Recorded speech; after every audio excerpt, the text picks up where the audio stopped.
Saya bilang sama Dedi, ada kalimat Iqra, ada kalimat Bismi Rabbik. Saya tanya sama dia, bro, cinta itu dari mata turun ke hati atau dari hati naik ke mata? Dia jawab, dari mata turun ke hati. Inilah kesalahanmu memahami agama.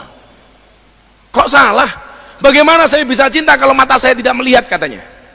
Apa jawaban saya waktu itu? Cinta itu bukan dari mata turun ke hati, bro, tapi dari hati naik ke mata. Kok begitu? Iya. Kalau cinta itu dari mata turun ke hati, maka selamanya kamu tidak akan pernah cinta kepada Allah. Kenapa? Karena matamu tidak pernah melihat Allah. Kalau cinta itu dari mata turun ke hati, berarti kamu tidak akan pernah mencintai Rasulullah. Kenapa? Karena matamu tidak pernah melihat Rasulullah. Kalau cinta itu dari mata turun ke hati, berarti orang-orang buta itu tidak akan pernah merasakan indahnya cinta. Kenapa? Karena orang buta itu matanya tidak bisa melihat. Tapi kalau cinta itu dari hati naik ke mata, kamu lihat tuh orang buta, walaupun nggak bisa melihat, matanya nggak bisa memandang, nikah meteng, bro, meteng. Karena hatinya cinta.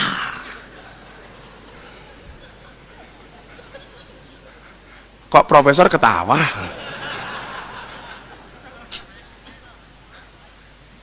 Pemahaman-pemahaman sederhana ini yang saya sampaikan kepada beliau. Terakhir kemudian seminggu sebelum masuk Islam, saya ditelepon jam 1:30 malam.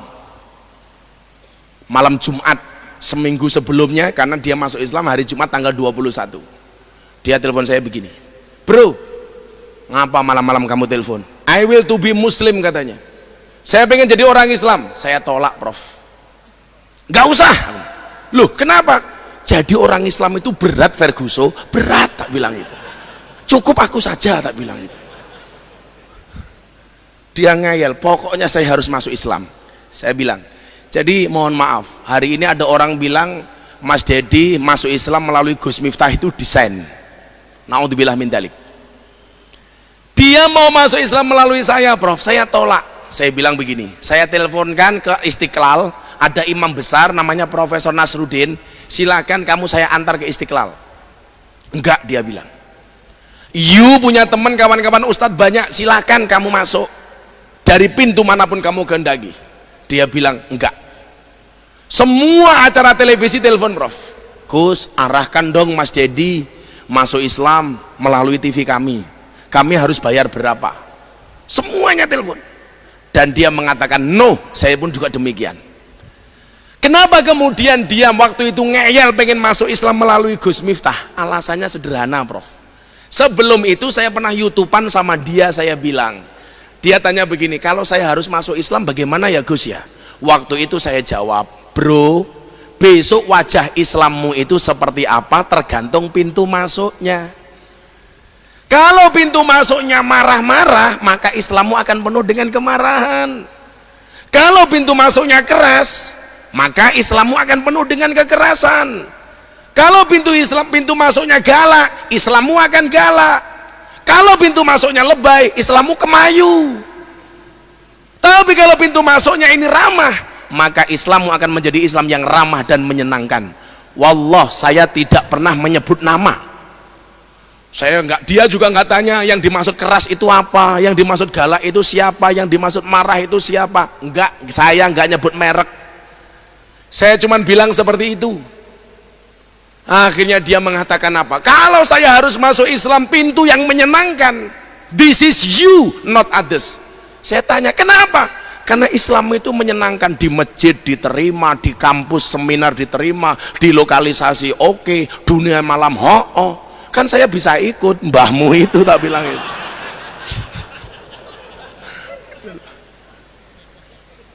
Jadi hari ini saya ngelus dodo, Prof. Ada orang yang mengatakan Dedi ini masuk Islam desain. Saya buka ya, ini belum pernah saya buka sebelumnya. Dedi itu masuk Islam, potensi kehilangan uang dia itu miliaran, Pak. Gara-gara kontrak dia dengan beberapa pihak diputus gara-gara dia masuk Islam. Maka kalau orang mengatakan Dedi masuk Islam desain karena mendapatkan uang miliaran, sensasi dan lain sebagainya, soal terkenal, Dia sudah terkenal Pak, nggak cuma di Indonesia, sudah dunia, di Amerika diakui. Siapa yang nggak kenal dengan Deddy Corbuzier? Soal uang dia sudah kaya Pak.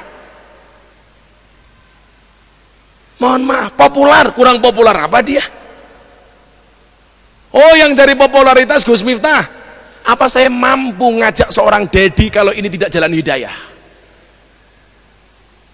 Maka ya mohon maaf, ketika dia sudah masuk Islam, dia mengatakan sama saya, Islamnya itu menyenangkan Gus, tapi cangkemnya orang Islam menakutkan katanya.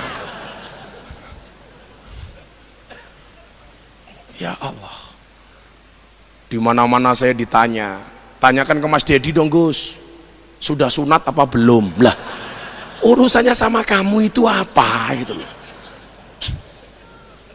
Dan yang tanya cowok Pak gitu loh. Logika sing takon lanang li gitu loh. Akhirnya saya YouTubean sama dia guyon, bro, ada pertanyaan tuh, sudah sunat apa belum? Kalau saya jawab you nggak percaya, sudah kamu lihat sendiri, moh tak bilang gitu. Orangnya hampir 2 meter Pak, badannya keker, suruh lihat sendiri. Saya bilang sama dia, saya percaya, tuh orang Surabaya yang belum percaya. Terus bagaimana supaya mereka percaya? Gampang bro, saya foto, ntar saya posting, saya bilang.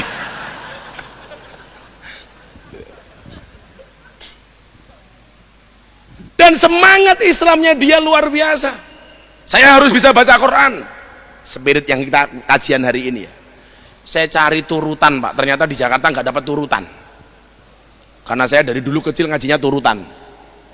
Anak-anak sekarang nggak tahu turutan Pak. Kalau dulu kan asik. Apa bedanya turutan dengan ikro? Ikro itu tidak pernah mengajarkan makhorijul huruf yang pas. Tapi kalau turutan, coba Anda lihat. Alif, Ba. Sampai dulu abah saya itu kalau saya ngaji, dilihat mimiknya, gesturnya. Tidak hanya makhraj.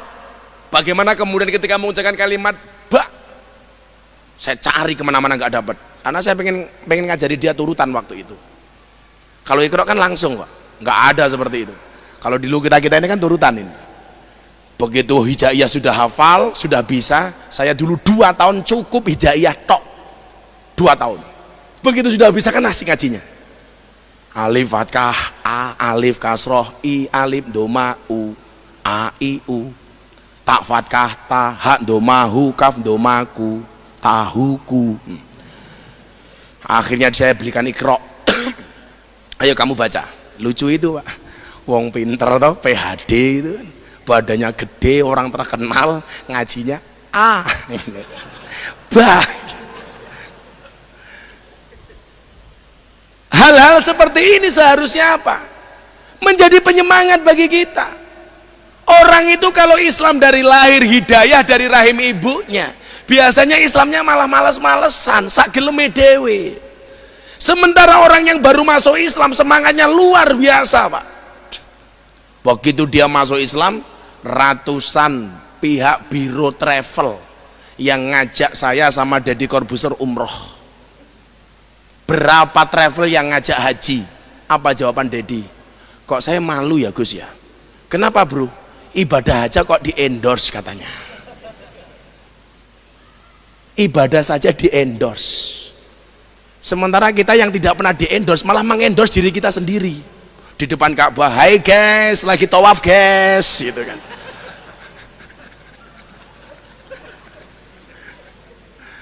Ya Allah, latah kita itu. Maka tadi Takmir bilang, bagaimana konsepsi dakwah di era digital ini?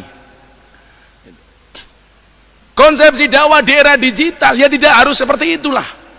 Sekarang kan semuanya ditulis, Prof. Puasa, traweh, Facebook. Buka puasa Instagram, puasa cangkemnya di foto Facebook lagi. Ya Allah, lah kalau semuanya kita tulis di Facebook, di media sosial, kan kasihan Pak malaikat raqib atid, nganggur Pak itu loh. Makanya besok di yaumul hisab, raqib atid sudah tidak punya tulisan Pak. Begitu subha kata Allah, hisab dia, malaikat datang, HP-mu mana? Kenapa? Barang bukti itu loh.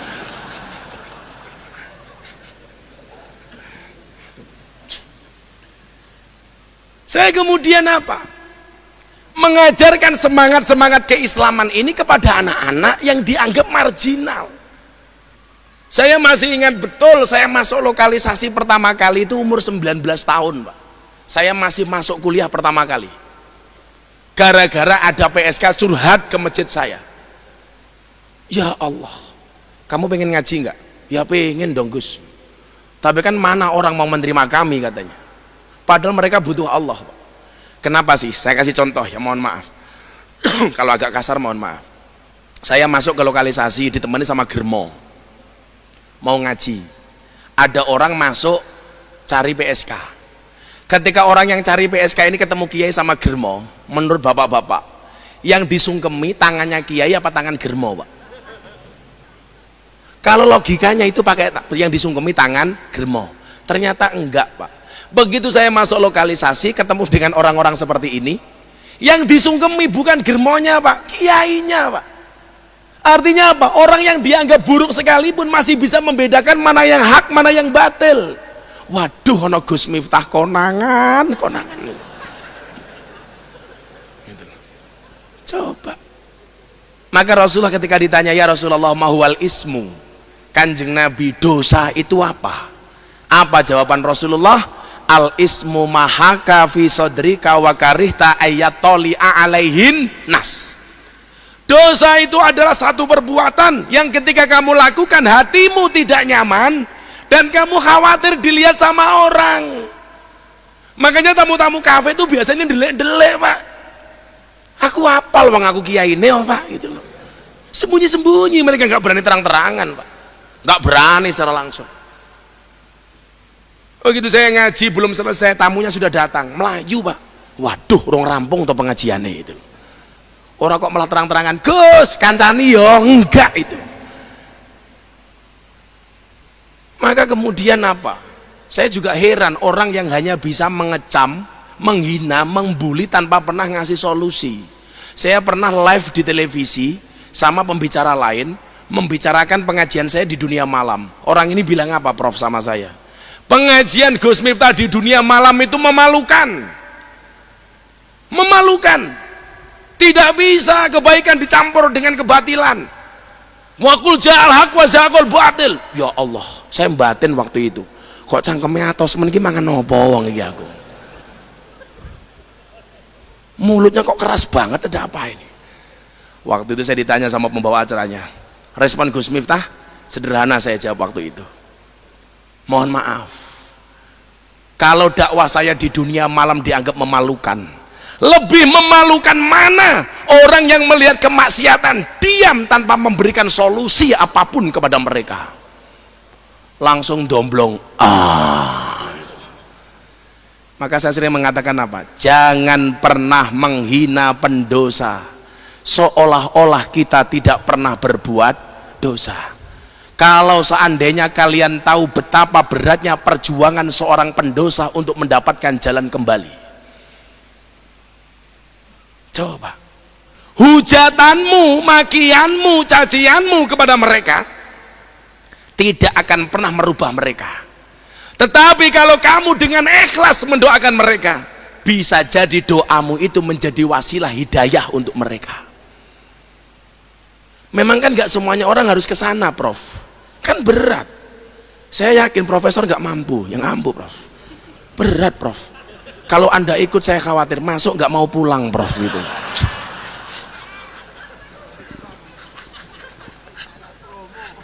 Bukan promo Prof, pakai nama Gus Miftah, komplement Prof.